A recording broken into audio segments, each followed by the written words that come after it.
Welcome to this deep dive into one of medieval England's most crucial, yet often overlooked rulers, King Edmund I. Following the death of Athelstan in 939, his half-brother Edmund ascended the throne, inheriting a kingdom threatened by Viking invasions and internal instability. His reign, though brief, played a pivotal role in securing England's future. From military victories and political maneuvering to administrative reforms, Edmund's time on the throne was marked by resilience and strategic leadership. Join us as we explore the life and reign of King Edmund I, a monarch whose contributions laid the foundation for England's later stability. Segment 1. The Succession Crisis of 939. When Athelstan, the first king to unify England, passed away in 939, the kingdom was left vulnerable. Athelstan's dominance had kept Viking threats at bay, but with his death, unrest quickly arose. Edmund, a young but capable leader, faced immediate challenges. Norse forces in Dublin, under the rule of Olaf Guthfrithson, seized the opportunity to reclaim lost territory. Viking forces took control of York, an essential stronghold in northern England, signaling the start of a turbulent reign for Edmund. The pressure on Edmund was immense. He had to prove his capability as a ruler while keeping his kingdom intact. Segment 2. The struggle for Northumbria and the Midlands. Determined to uphold his brother's legacy, Edmund wasted no time in attempting to retake the lost territory. The early years of his reign were defined by military campaigns against the Vikings. In 940, he launched an offensive to reclaim Northumbria, but the region remained under Viking influence. Edmund's army faced fierce resistance, forcing him to reassess his approach. A crucial turning point came in 942 when he successfully recaptured the 5 boroughs: Leicester, Nottingham, Derby, Lincoln, and Stamford, key strategic centers in the Midlands that had fallen under Danish control. This victory not only solidified his rule, but also showcased his military prowess. His ability to reclaim these territories demonstrated his tactical intelligence and leadership skills. This campaign played a significant role in reinforcing the idea of a unified England, setting a precedent for future rulers. Our segment 3 is diplomacy and political alliances.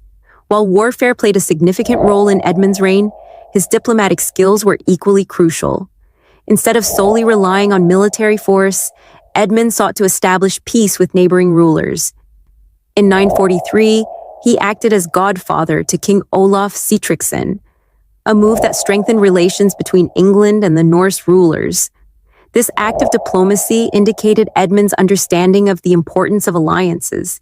By extending a hand of friendship to former adversaries, he mitigated further Viking incursions and stabilized England's political landscape. His ability to balance war and peace set him apart from many rulers of his time, proving that diplomacy could be as powerful as the sword. Segment 4. Law and governance reforms. Edmund was not only a warrior king, but also a lawmaker. His reign saw significant legal reforms aimed at strengthening the kingdom's administration. He continued Athelstan's policies of enforcing justice and law, ensuring fair governance across England. Some of his laws focused on social order, crime prevention, and the protection of church property. Edmund also worked on strengthening the legal system, emphasizing the importance of structured governance. His approach to leadership was not just about conquest, it was about maintaining stability and ensuring that justice prevailed throughout the land. These reforms helped solidify England's legal framework, influencing future generations of rulers and shaping the monarchy's role in governance. Segment 5. The religious and cultural impact. As a devout Christian, Edmund supported the church and its expansion throughout England.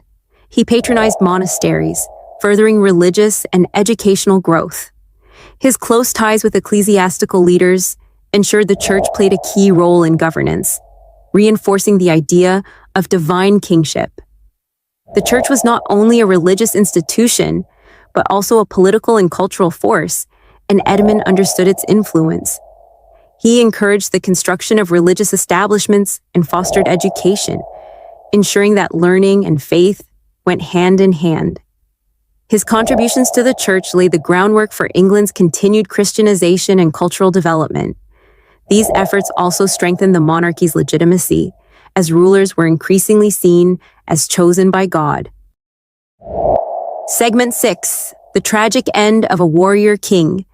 Despite his successes, Edmund's reign was abruptly cut short. On May 26, 946, during a feast at Puckle Church in Gloucestershire, he was tragically assassinated by an outlaw named Leofa. The motives behind the murder remain unclear, though some accounts suggest it was a personal vendetta rather than a political conspiracy. His sudden and violent death shocked the kingdom, leaving a leadership vacuum. Edmund's younger brother Edred succeeded him, but England had lost a strong and capable ruler who had dedicated his life to its stability. The tragedy of Edmund's assassination serves as a reminder of the volatility of medieval rule. No matter how strong a king was, his fate was never certain. Conclusion. Edmund's lasting legacy. Though Edmund I ruled for only 7 years, his impact on England was profound. His military victories helped reclaim lost territories. His diplomatic efforts secured alliances, and his legal reforms strengthened governance.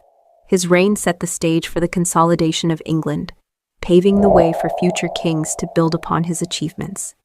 Today, Edmund I is remembered as a resilient and strategic monarch whose contributions helped shape the course of English history. His ability to navigate both war and diplomacy, enforce justice, and reinforce religious institutions solidified his place as one of England's pivotal medieval rulers. Thank you for joining us on this journey through the life and reign of Edmund I. If you enjoyed this documentary, don't forget to like, subscribe, and stay tuned for more historical deep dives.